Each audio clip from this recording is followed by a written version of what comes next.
Welcome to Fox TV News, where everything is true. 27 employees at Mandeville Regional Hospital contract COVID-19.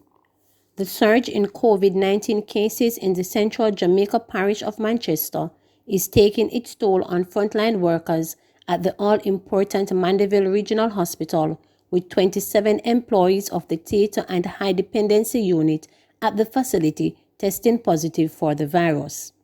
This has been confirmed by the Senior Medical Officer, SMO, at the facility, Dr. Everton McIntosh. The SMO said the 27 employees who are now out sick made up 30% of the full complement needed to man the high dependency unit. With nearly a third of the staff for the unit unable to work, the hospital has been forced to shut down elective surgical operations. McIntosh said only emergency operations are being performed. Manchester has in recent weeks been at the epicenter of the COVID-19 pandemic in Jamaica. On January 25th, Manchester was placed under a more restrictive 7 p.m. to 5 a.m. special curfew after a sharp rise in the cases was detected. However, it does not seem to have had the desired effect as cases continue to mount in the central Jamaica parish. Special curfews were successful in curbing the spread of the coronavirus in the parish of Westmoreland, in Whitfield Tower in Lower St. Andrew, and Waterford in Portmore, St. Catherine. The special measure was also successful in the parish of St. Thomas. Meanwhile, the Mandeville Regional Hospital is presently at full occupancy, and McIntosh said another ward is being outfitted to accommodate an additional 16 COVID-19 patients. 100% curfew compliance in sections of Kingston so far. Police personnel from the Public Safety and Traffic Enforcement Branch, PSTEB, are reporting that the rate of compliance with the new 8 p.m. to 5 a.m. curfew has so far been perfect in sections of Kingston. We started the lockdown from about 7 p.m. and so far we have had 100% compliance, Inspector Stephen Watson reported. Crossroads, Snipe Road, and downtown Kingston are some of the areas Watson said he and his team has patrolled up to publication time. The much tighter curfew of 8 p.m. to 5 a.m. until February 24th was imposed by government in response to a sharp rise in COVID-19 cases, which has seen some 2,000 Jamaicans infected with the virus over the past week. PNP says it cancelled parish tour in light of COVID case spike. The opposition People's National Party, PNP, has informed that it cancelled a planned tour of the parish of St. James on Wednesday in light of the COVID spike and the new protocols under the Disaster Risk Management Act that comes in effect. In a statement on Wednesday morning, the PNP said its shadow cabinet will be meeting with members of the medical profession to discuss possible responses to the current spike in COVID-19 cases, arguing that the government's response has been ineffective. Jamaica has recorded nearly 2,200 cases of COVID-19 over the past 8 days as the country experiences its biggest surge since recording its first case of the virus on March 10, 2020. The total number of cases of February 10th stood at 17,908, with 362 deaths attributed to the virus. The parishes of Kingston and St. Andrew, St. Catherine, Manchester and Clarendon are seeing the most cases, and several hospitals are reported to be fast running out of bed space. Last Friday, opposition spokesman on health, Dr. Guy, said while the opposition has continued to give support to all the measures and protocols announced by the government, it was demanding that the administrative state whether the protocols represented the largest strategies that are being recommended by the World Health Organization, WHO, and the Pan-American Health Organization, PAHO. For example, the country should know whether the early night curfews are yielding any results, or would the resources be better deployed in enforcing the party and beach protocols, he said.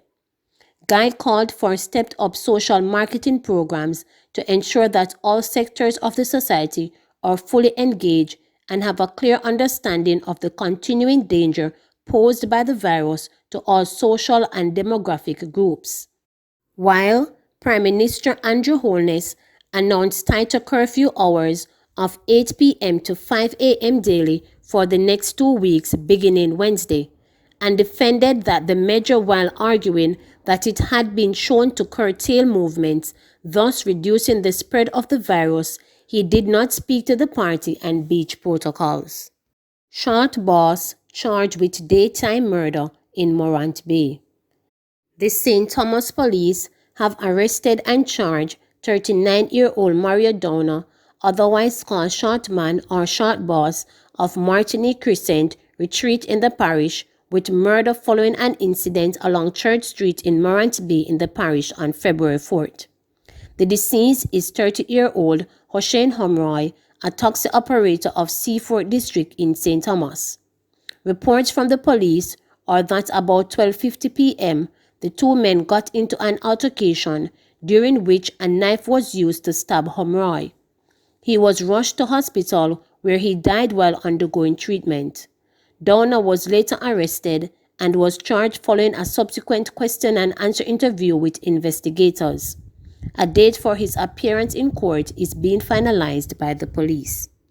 Former cop dies from Westmoreland crash. A former police sergeant died as a result of injuries he sustained when a trailer transporting sugarcane overturned on the box motor truck which he was driving in Westmoreland on Wednesday. The deceased has been identified as 48-year-old Christopher McDaniel, a businessman and former cop of White House, Westmoreland. Reports are that about 4:20 p.m., an international motor truck with a trailer laden with cane was traveling on the Cornwall Main Road in the parish. Further reports are that the trailer driver, said to be a 65-year-old, was negotiating a corner when he lost control of the vehicle. The unit then overturned and crushed an Isuzu motor truck that was being driven by McDaniel in the opposite direction. The police were alerted and McDaniel was later pronounced dead at hospital. Up to the time of publication, the condition of the trailer driver was not known.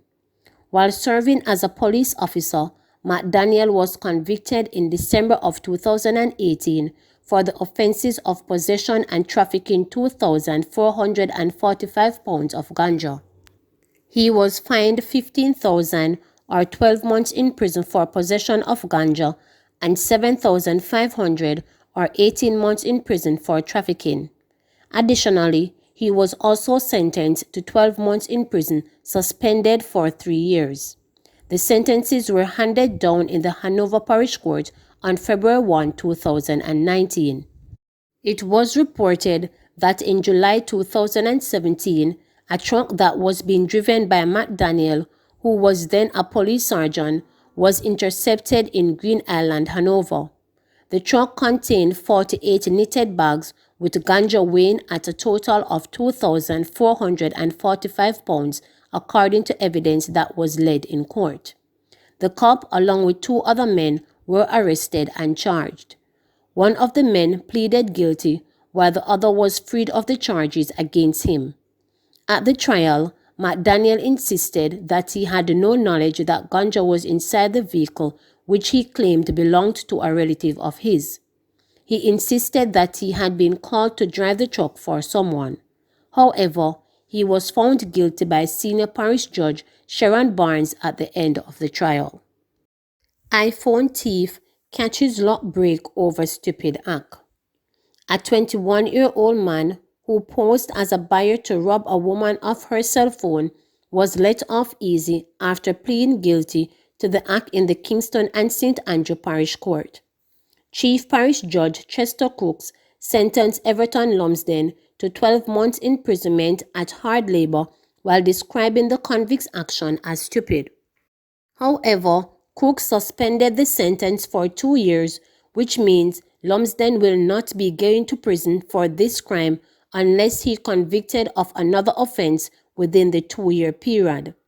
Lumsden reportedly met up with the woman in the St. Andrew community of Harborview after expressing an interest in purchasing her iPhone XR for $65,000. Instead of making the transaction, Lumsden grabbed the phone from the woman who was sitting in a car and ran into a housing scheme. The woman and a male companion gave chase, but Lumsden managed to elude them. He was subsequently held and the phone returned to the victim. After Lumsden pleaded guilty, Crooks asked how he felt about committing such a stupid act for which he could have been hurt. "Sir," Lumsden responded, "I feel weak." 2 teen girls missing, and another alert has been activated for 16-year-old Janae Ramsey, a ward of the State of Pringle Children's Home in Caron Hall, St. Mary, who has been missing since January 23rd. She is of dark complexion and slim-built. Reports from the Islington police are that Janae was last seen at the facility.